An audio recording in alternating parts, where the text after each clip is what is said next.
que se fue no volverá jamás, y yo seguro dormiré, sabiendo que mi Dios me velará también. Confiado estoy en mi Señor, libra mi alma de temor. Le obedecí, me rescató y con sus alas me cubrió. Confiado estoy en mi Señor, Él es mi guía y pastor. Sé que mi vida cuidará y que hasta el fin me guardará. Que hoy más días pasarán y algunos que tal vez el sol no lucirá. Sé bien que Dios conmigo está, que espera en Él, es más descansará. Confiado estoy en mi Señor, libra mi alma de temor. Y me rescató y con sus alas me cubrió. Confiado estoy en mi Señor, Él es mi guía y pastor. Sé que mi vida cuidará y que hasta el fin me guardará.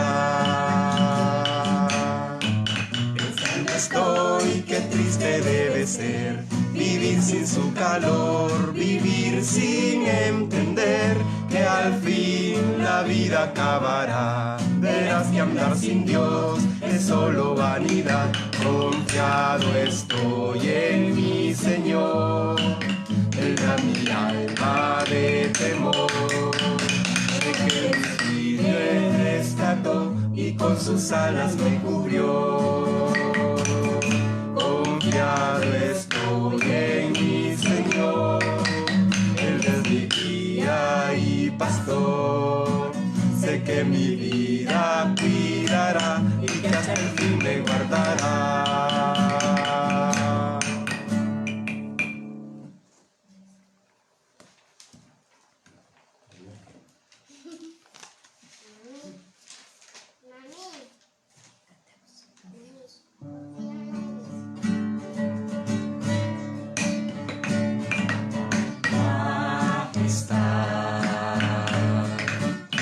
Excelsa majestad, inmutable, la gloria y el honor.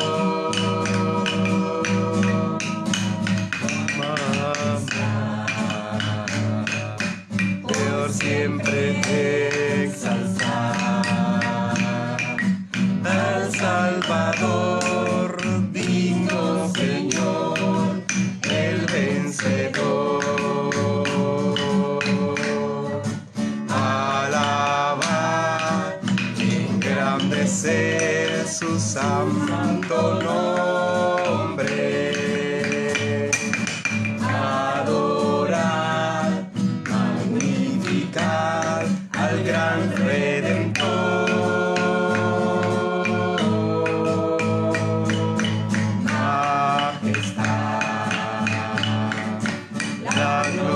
Se le da el Salvador, digno Jesús, Rey y Señor. Majestad, divina majestad,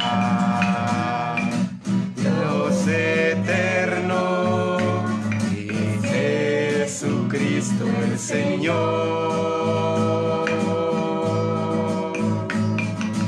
Majestad, de su poder cantar. Él es Señor, sustentador, regobiernador.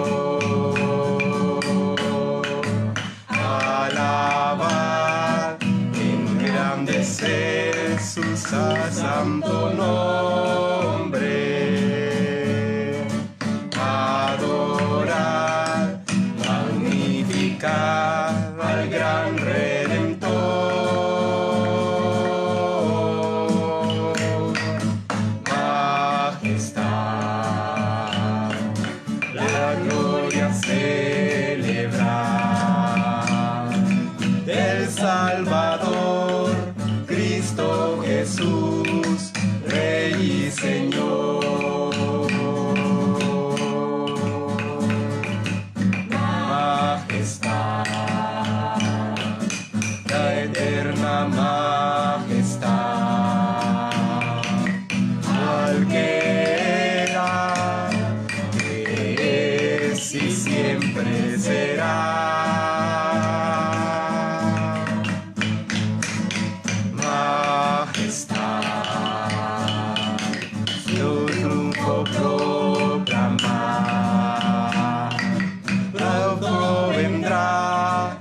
santo nombre.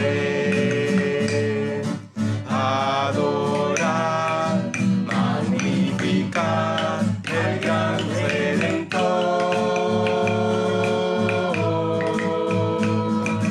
Majestad, la gloria celebrar.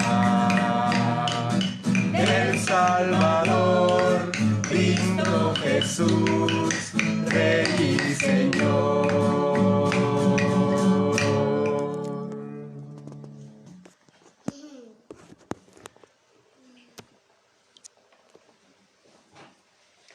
¿Qué tal? Muy buenas noches, apreciados hermanos, hermanas. Qué placer volvernos a encontrar.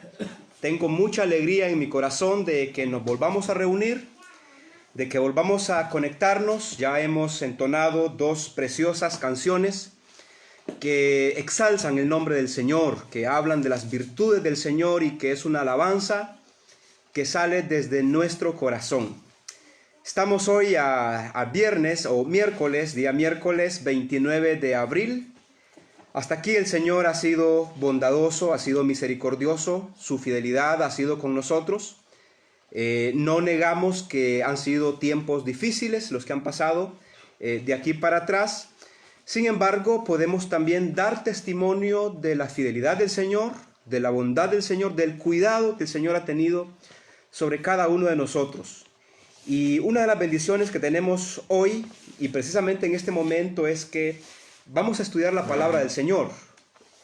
La Biblia es la palabra del Señor, inspirada, inerrante y con autoridad. Y eso es lo que nos motiva, lo que nos mueve a estudiar regularmente la palabra del Señor. Y qué lindo es que ustedes nos están acompañando. Quisiera hacer una oración breve con ustedes, pidiendo la ayuda del Señor para los minutos que tenemos para estudiar su palabra. Amado Señor, que estás en gloria, pero que también estás aquí con nosotros, estás en todo lugar.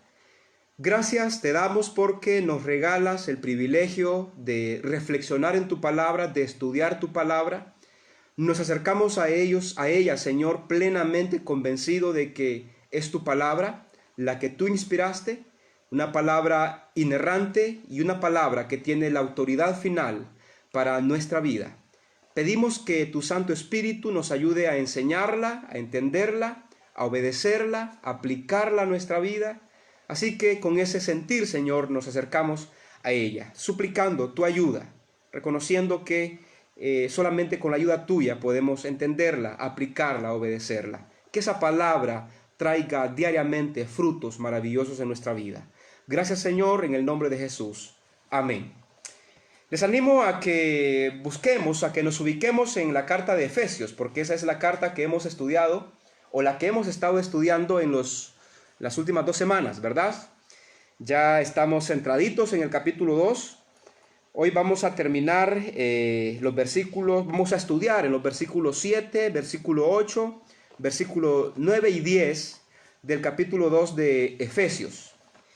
El domingo anterior, el domingo recién pasado, empezamos a estudiar el capítulo 2 y la idea que estábamos desarrollando, o el tema que estábamos desarrollando, era la bajeza a la que el pecado ha llevado al ser humano, pero también estudiábamos la grandeza que el Señor manifestó al darnos la salvación.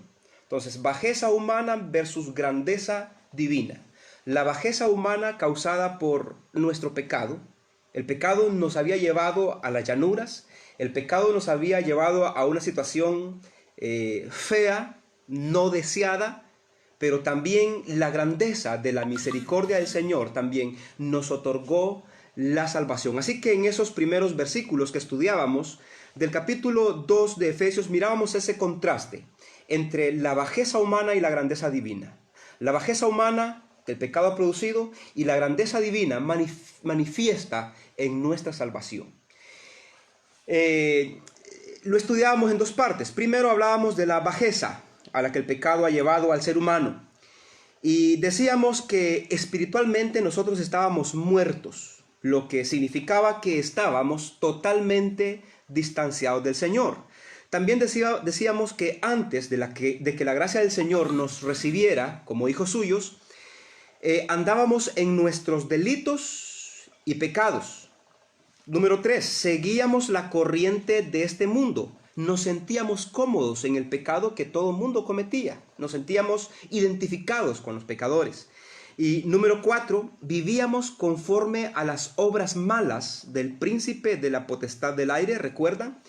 Y por último decíamos que nuestra condición de pecado nos hacía hijos de la ira de Dios. Entonces esas 5 cosas decíamos en cuanto a la bajeza humana provocada por el pecado. Las repito: espiritualmente muertos, distanciados de Dios. Segundo, andábamos en nuestros delitos y pecados. Tercero, seguíamos la corriente de este mundo. Cuarto, vivíamos conforme a las obras malas de Satanás. Y quinto, éramos hijos de ira. Pero luego entramos al versículo 4 y el versículo 4 introduce la grandeza del Señor. El versículo 4 dice: pero Dios, que es rico en misericordia, por su gran amor con que nos amó, estando aún nosotros muertos en nuestros delitos y pecados, nos dio vida juntamente con Cristo. Y lo tercero, por gracia sois salvos. Mirábamos entonces tres virtudes de la gloria del Señor, 3 virtudes de la misericordia del Señor. Primero decíamos, el Señor es rico en misericordia. Segundo, grande en amor. Y tercero, su gracia que nos perdonó. Y su misericordia, su amor, su gracia, decíamos, primero, nos dio vida juntamente con Cristo. Segundo, nos resucitó con Cristo. Y tercero, nos hizo sentar en los lugares celestiales con Cristo Jesús. En conclusión, observábamos entonces esa transformación que la gracia, que el amor, que la misericordia del Señor trajo a nuestra vida. Nos sacó de la muerte espiritual y nos trajo a la vida con Cristo. Nos sacó del sepulcro en el que el pecado nos tenía y nos trajo a la resurrección con Cristo. Nos sacó del lodo cenagoso de este mundo y nos sentó en los lugares celestiales con Cristo. Todo esto por la gracia, por la misericordia y por el gran amor de Dios. Alabado sea el nombre del Señor por esa obra maravillosa en nosotros. Ahora surge una pregunta: ¿Con qué propósito Dios hizo toda esta obra maravillosa en nosotros? Ya entendimos quiénes éramos. Ya entendimos qué fue lo que hizo el Señor. Hemos entendido quiénes somos ahora en Cristo, cuál es la nueva identidad que tenemos ahora en Cristo. La pregunta es, ¿para qué? ¿Para qué Dios hizo esta obra en nosotros? ¿Para qué Dios nos concedió la salvación? Los versículos 7 en adelante nos van a ofrecer 2 respuestas claras, contundentes, del propósito, del por qué Dios nos ha concedido la salvación. Y debemos entonces reflexionar en esos 2 propósitos, detenernos en esos 2 propósitos. Además de ello, debemos evaluar, revisar nuestra vida como hijos salvos de Dios a la luz de esos 2 propósitos. Quiero animarle a que me acompañe a leer desde el versículo 4 hasta el versículo 10. Si tiene su Biblia allí cerquita, úsela. Si la tiene un poquito más allá, vaya, tráigala para que la leamos juntos. En esto vamos a encontrar más provecho, en que leamos juntos el texto bíblico. Versículo 4 del capítulo 2 de Efesios en adelante. Pero Dios, que es rico en misericordia, por su gran amor con que nos amó, aun estando nosotros muertos en pecados, nos dio vida juntamente por Cristo. Y se abre un paréntesis ahí: por gracia sois salvos. Versículo 6. Y juntamente con Él nos resucitó, y asimismo nos hizo sentar en los lugares celestiales con Cristo Jesús. Oiga, propósito: para mostrar en los siglos venideros las abundantes riquezas de su gracia, en su bondad para con nosotros en Cristo Jesús. Porque por gracia sois salvos, dice el versículo 8, por medio de la fe. Y esto no de vosotros, pues es don de Dios. Versículo 9, no por obras, para que nadie se gloríe. Y el 10, aquí está el segundo propósito. Porque somos hechura suya, creados en Cristo Jesús para buenas obras, las cuales Dios preparó de antemano para que usted y yo y todos los creyentes de todos los tiempos, pasado, presente, futuro, anduviésemos en ellos. Entonces, vamos a estudiar esos dos propósitos por los cuales el Señor nos ha concedido la salvación. Y nos va a sorprender, hermanos, el primer propósito. El primer propósito no es el hombre.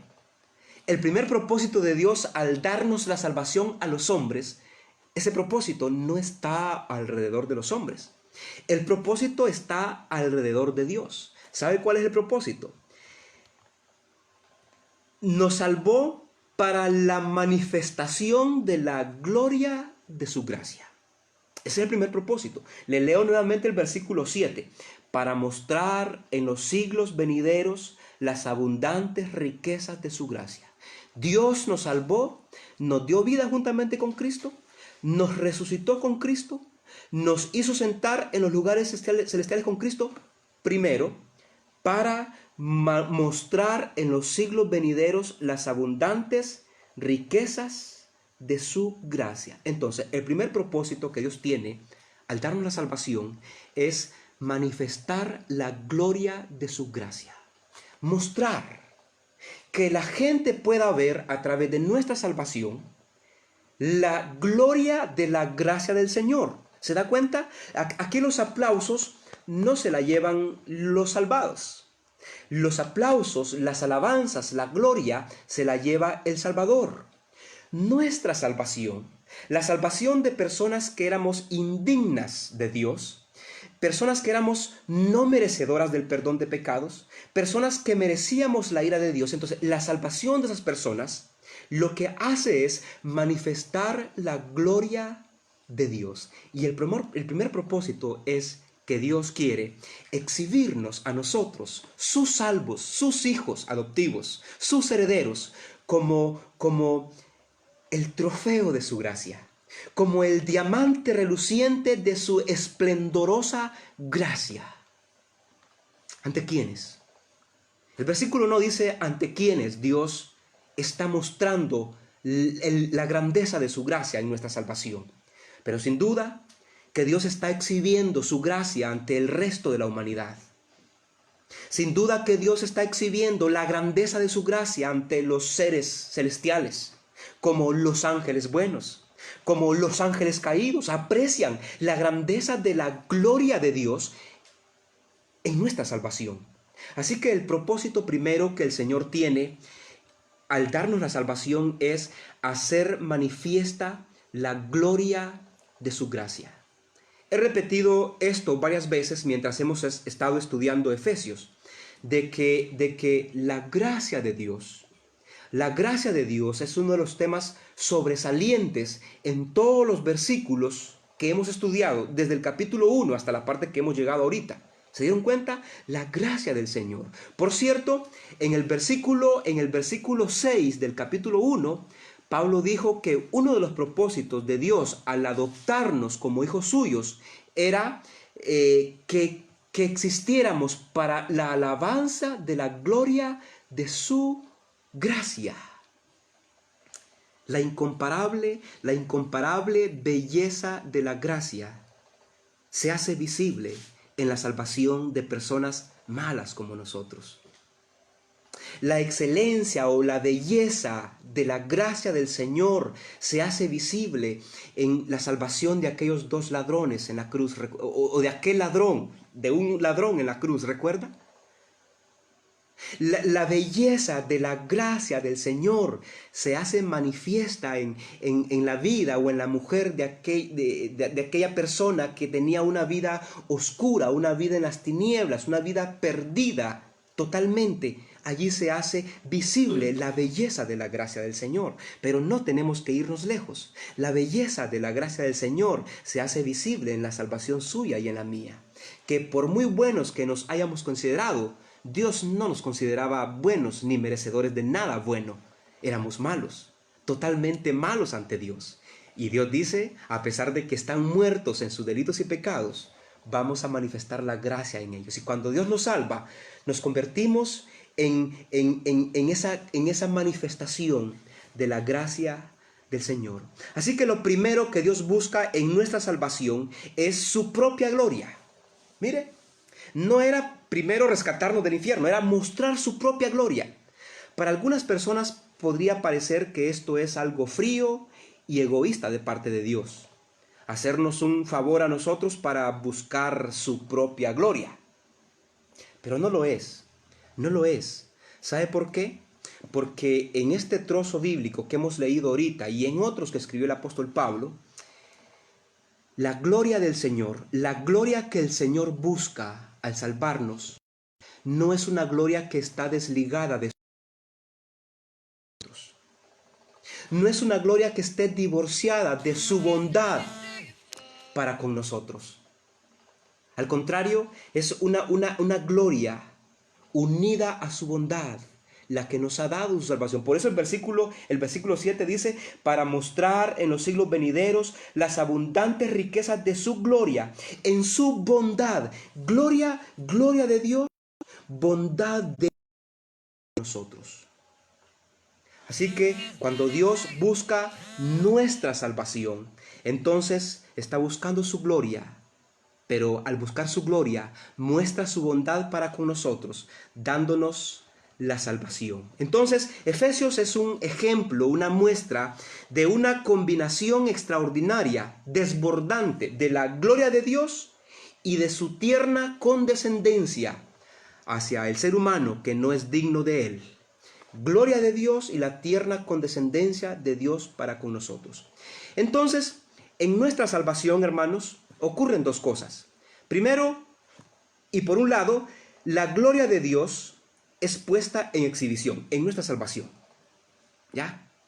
Cada vez que un hombre o una mujer es traído a una nueva vida, cada vez que un hombre y una mujer es traído a la salvación, se pone de manifiesto la gracia, la gloria, la abundante gloria de la gracia de Dios, porque esa es la frase que usa Pablo, la abundante gloria de la gracia de Dios. Cuando el Señor me salvó a mí, se puso de manifiesto la abundante gloria de la gracia de Dios. Cuando el Señor le salvó a usted, se puso de manifiesto la abundante gloria de la gracia de Dios, porque no olviden el contraste. No olviden el contraste. La abundante gloria de la gracia de Dios se manifiesta en personas que estaban totalmente muertas. La gracia del Señor no se derramó por personas buenas. Si no, la gracia del Señor hubiera quedado opacada. La gracia del Señor no se manifestó sobre personas espiritualmente ilustres, porque si hubiera sido así, entonces la gracia del Señor hubiera quedado opacada. La gracia del Señor no se manifestó sobre personas que tenían grandes méritos ante Dios, porque si hubiera sido así, entonces la gracia de Dios hubiera quedado opacada.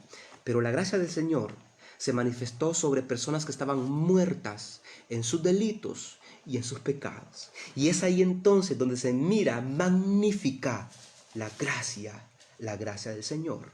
Así que el Señor dice, le salvé para la gloria de mi nombre, para la gloria de mi nombre. Lo otro que pasó en nuestra salvación es que en nuestra salvación se reflejó la bondad de Dios.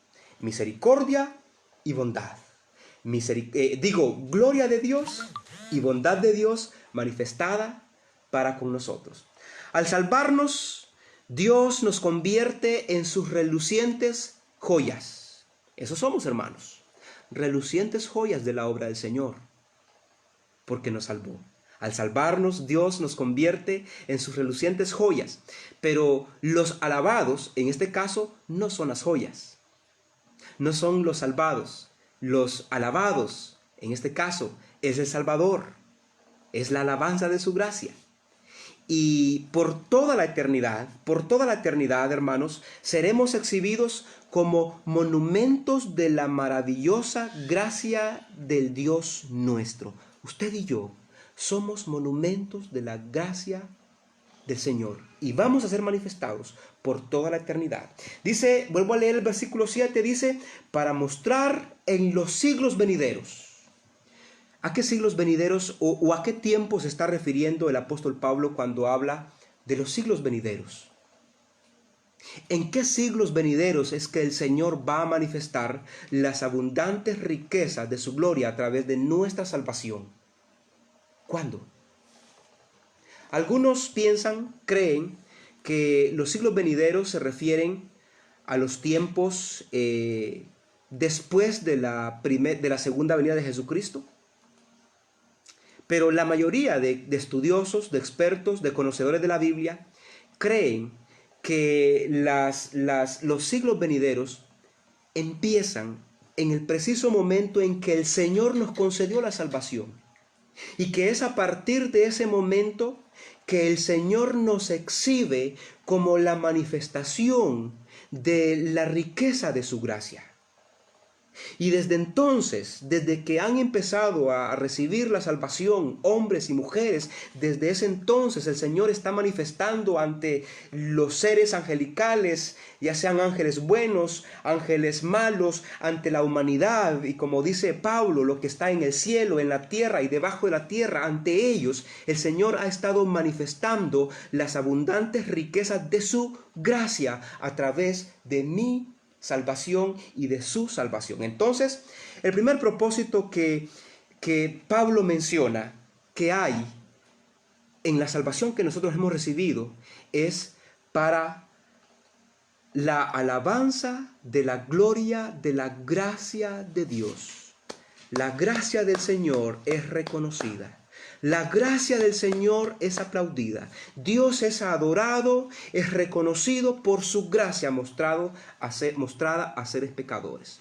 Así que este es el primer propósito, para la alabanza de la gloria de la gracia de Dios. El segundo propósito de nuestra salvación. El segundo propósito por el cual Dios nos ha salvado. Y antes de llegar al segundo propósito, mire lo que dice Pablo en el versículo 8. Porque por gracia sois salvos por medio de la fe. Porque por gracia sois salvos. Lo que Pablo está diciendo aquí contundentemente es que en la salvación del hombre no hay ningún mérito del hombre. Es lo que dice el versículo 8. Porque el versículo 7 dice, toda la gloria de nuestra salvación le pertenece a la gracia de Dios. Toda la gloria de nuestra salvación es de Dios.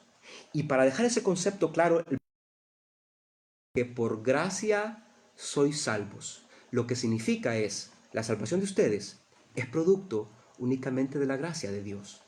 Ustedes no tienen parte activa, no tienen acciones en su salvación. Todo le corresponde a Dios. No hay mérito propio en la salvación mía. Todo es de Dios. Por gracia soy salvo por medio de la fe. Dice, esto no de vosotros, pues es don de Dios. La salvación es don de Dios. Es un regalo de Dios. Y si es un regalo de Dios, ¿saben para quién deben ser los aplausos por nuestra salvación? Para la gracia del Señor. El versículo 8 entonces nos dice, todo es obra de Dios. Absolutamente nada es obra de los hombres. Y el versículo 9 nos dice, los hombres no tienen nada que ver en esto. Dice, no por obras para que nadie se gloríe.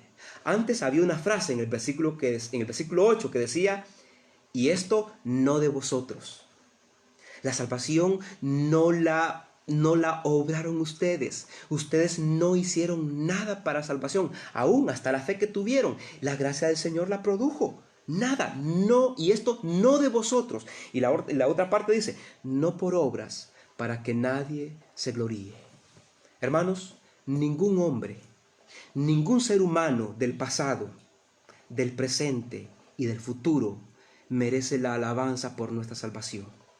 Nosotros mismos, que fuimos los objetos de nuestra salvación, merecemos la alabanza, merecemos la gloria. Por favor, no recibamos gloria para nosotros por nuestra salvación, porque Pablo dice, y esto no de vosotros. No es asunto de ustedes la salvación. Y luego dice, no por obras para que ningún ser humano se gloríe, porque Dios, si habrá algo, si habrá un atributo que Dios no va a compartir con ningún ser humano, es su gloria. Hay otros atributos que son comunicables, o sea, significa que Dios los comparte con el ser humano, pero su gloria, Dios es celoso de su gloria. Y Dios no va a compartir su gloria con las personas. Por eso dice, no por obras para que nadie se gloríe. Es por gracia para que toda la gloria sea mía, dice Dios. ¿Tiene sentido, hermano, lo que estamos explicando? ¿Tiene sentido esto? Sí, ¿verdad? Entonces, ¿se da cuenta? El primer propósito de la salvación mía y la salvación suya es para que sea glorificada la gracia del Señor. ¿Por qué? Porque la gracia del Señor lo hizo todo. La gracia del Señor lo hizo todo. No existe vida eterna para el ser humano fuera de la gracia del Señor. No lo hay. No existe salvación eterna para el hombre en el marco de las obras humanas. No lo hay. ¿Sabe por qué? Porque Dios no quiere que el hombre reciba gloria por la salvación de él. Dios quiere que la gloria por la salvación del hombre sea de Dios. Así que somos diamantes preciosos que exhiben la gloria de la gracia del Señor ante el mundo, visible e invisible. ¡Qué maravilloso! Revisemos ahora sí, el segundo propósito del por qué Dios nos ha dado la salvación. Versículo 10, un versículo bastante conocido. Dice Pablo, porque somos hechura suya, creados en Cristo Jesús para buenas obras, las cuales Dios preparó de antemano para que anduviésemos en ellas. Las primeras dos frases del versículo dice, primero, porque somos hechura suya. Mire qué interesante esa frase. Somos hechura suya. La segunda frase dice, creados en Cristo Jesús. Primero, lo que eso significa es que somos propiedad de Dios. Somos propiedad de Dios. Segundo, esa es una referencia clara a la nueva vida que Dios nos ha dado. Somos hechura suya. Nueva vida que Dios nos ha dado por su riqueza y misericordia, por su gran amor y por su gracia incomparable. ¿Ya? Allí, por esas tres cosas, somos creados, somos hechura de Dios. Somos hechura suya. Luego dice, creados en Cristo Jesús. O sea, esa nueva vida que Dios nos ha dado ha sido a través de Cristo Jesús. En pocas palabras, esta es una referencia. Esas primeras dos frases son una referencia a nuestra salvación. ¿Ya? Nuestra salvación es producto de una nueva creación. Nuestra salvación es producto de una nueva vida. Así que Dios tuvo que hacernos dos veces. Redimir significa eso. Redimir significa comprar algo por segunda vez. Comprar algo que era mío, pero que quiero pagar el otro precio para que sea definitivamente mío. Eso es lo que el Señor hizo. Le pertenecemos a Él por creación. Él nos creó en el vientre de nuestra madre, pero le pertenecemos a Él por redención. Él nos dio una segunda vida y esta segunda vida venía revestida de eternidad, de inmortalidad. Pero ojo, esto tiene un propósito. Que Dios nos haya dado una segunda vida, que Dios nos haya dado una vida por la eternidad en su presencia, tiene dos propósitos y ya hablamos del primero de Él, para que sea alabada la gloria de su gracia. Y segundo, mire, para que usted y yo, como personas salvas, andemos en las buenas obras que Dios preparó de antemano para que anduviésemos en ellas. ¿Qué dice si leemos una vez más el versículo? Dice, porque somos hechura suya, creados en Cristo Jesús para buenas obras, las cuales, oiga esto, las cuales Él preparó de antemano para que anduviésemos en ella.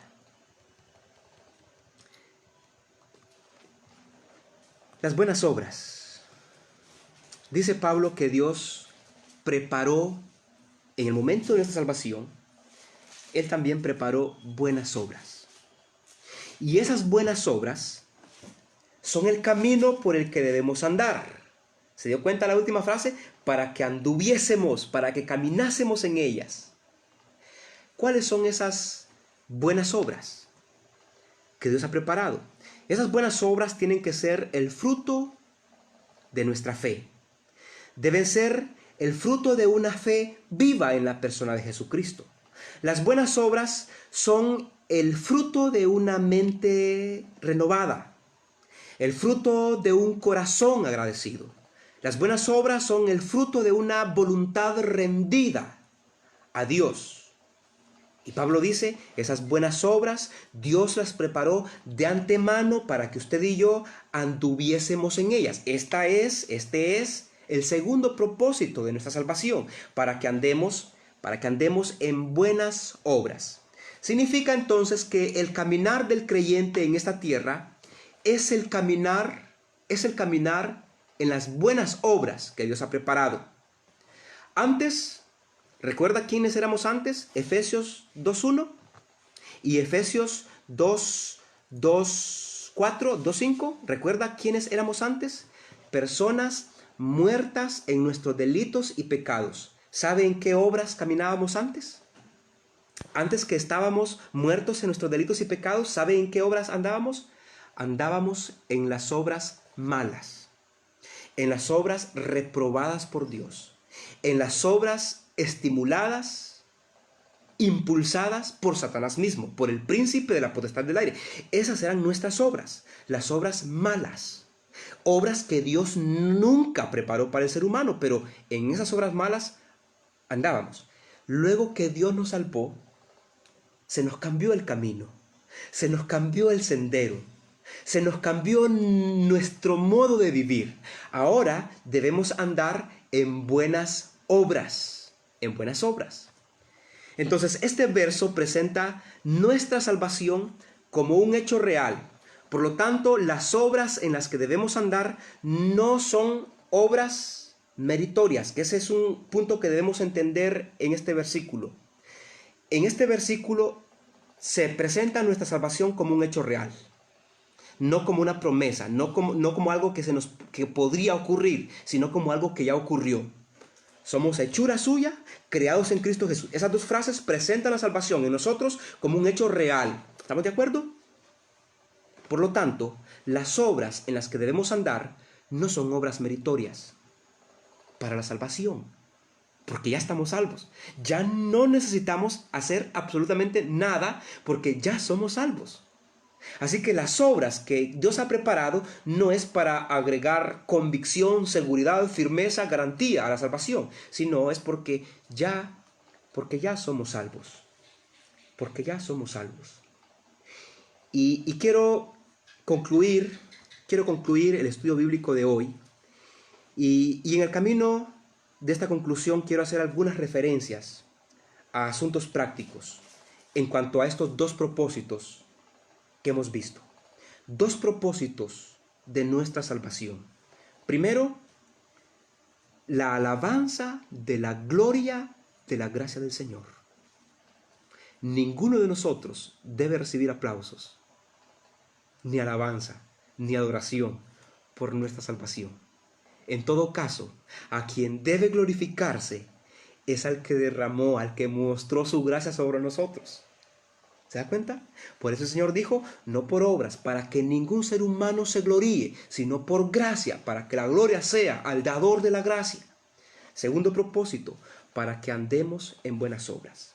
Algunas conclusiones respecto al primer punto. El primer propósito de nuestra salvación es para la gloria de la gracia de Dios. Esto implica que nuestro modo de vida aquí en la tierra debe hacer manifiesta la gloria de la gracia de Dios. Nuestro caminar, hermanos, en este mundo, ¿qué pone de manifiesto? La implicación de esta verdad es que nuestra vida debe poner de manifiesto la gloria de la gracia del Señor. Lo que las personas deben ver en nosotros, lo que todo mundo debe ver en nosotros es la manifestación de la gracia del Señor. Porque para eso fuimos salvos. Entonces, al ver nuestras acciones, nuestras actitudes, nuestras decisiones, nuestras relaciones, nuestros negocios, nuestro ministerio, nuestro caminar, ¿qué es lo que debe ver la gente? Hermanos, ¿qué es lo que debe ver la gente en nuestras actitudes, en nuestras acciones, en nuestras decisiones, en nuestros negocios, en nuestra oficina, en nuestra casa, en nuestro vecindario? ¿Qué es lo que debe ver la gente? ¿Sabe qué debe ver? La gracia, la gloria de la gracia del Señor. La gente debe ver en nosotros la manifestación de la gracia del Señor. Una nueva vida, personas resucitadas, personas sentadas en los lugares celestiales con Cristo. También esto implica que debemos vivir de tal manera que la gracia de Dios sea alabada y exaltada por quienes nos ven, por quienes nos conocen, por las personas con quienes nos relacionamos. Deben ver en nosotros la gracia manifestada de Dios. El nombre de Dios debe ser honrado por causa de nuestra vida en la tierra. Declaraciones que adoren al Señor debe salir de la boca de las personas que nos conocen por causa de nuestra vida. Si usted es una persona de negocios, la gente debe honrar y hablar bien de Dios por causa de la manera en que usted hace negocios. Si usted es un maestro o maestra, la gente ahí en su escuela, en el colegio, en la universidad, debe adorar el nombre del Señor por la manera en que usted desarrolla su profesión.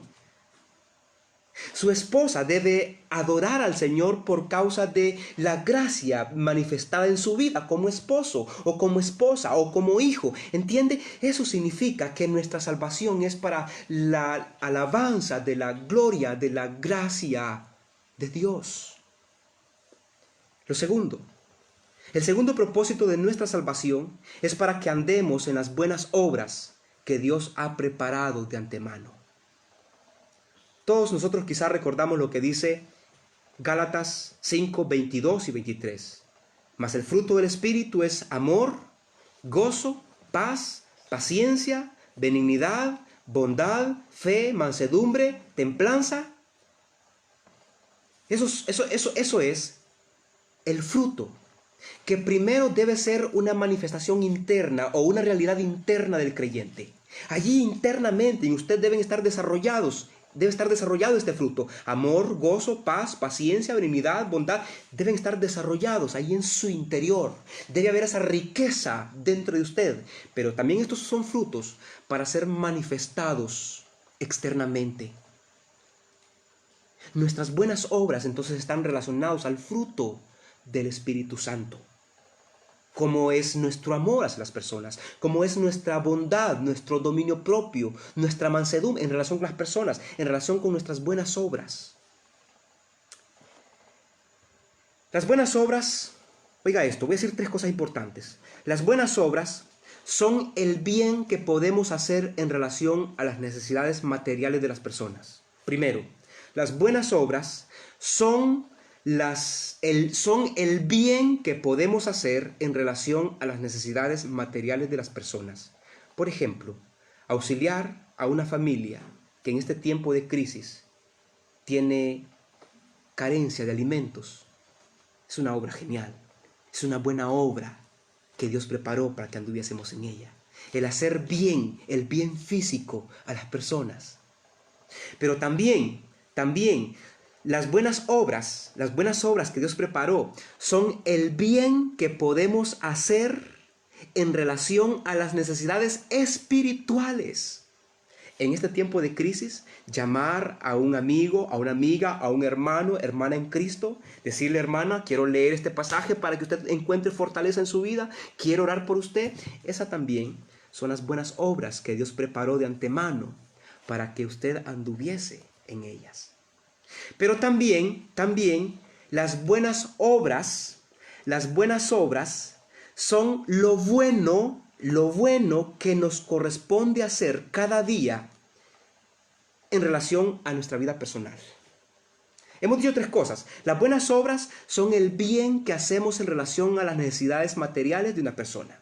Las buenas obras son el bien que podemos hacer en relación a las necesidades espirituales de una persona. Pero lo último que hemos dicho es que las buenas obras es lo bueno que podemos hacer en relación a nuestra vida personal. Por ejemplo, tratar con amor y respeto a su esposa, a su esposo, con honra a sus padres. Esas son las buenas obras también que Dios preparó de antemano para que anduviésemos en ellas.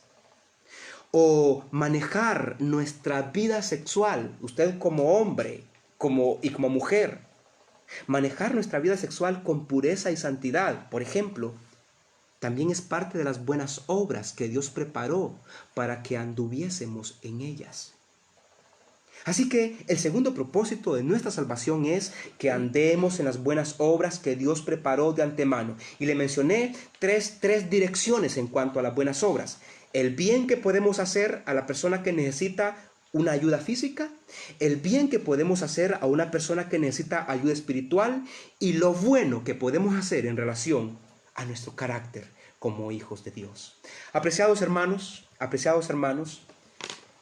cualquier tiempo es buen tiempo, primero para vivir para la alabanza de la gracia del Señor.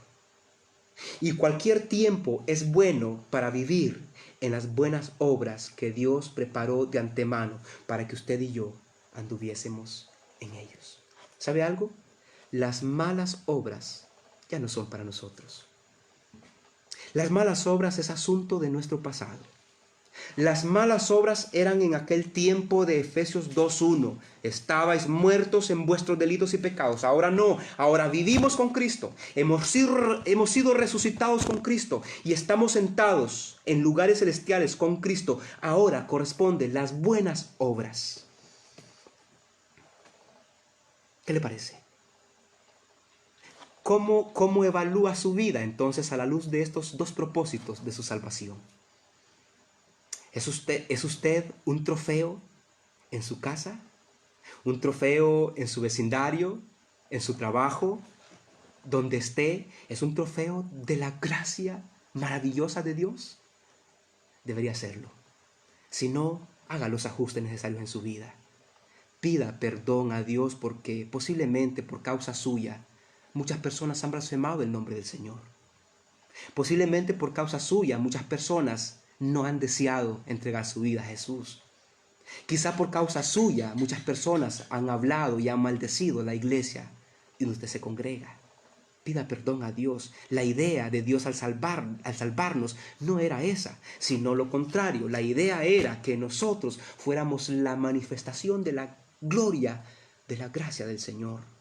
Y lo otro, si sus obras han sido malas o si no han sido buenas todas sus obras, pidamos la ayuda del Señor.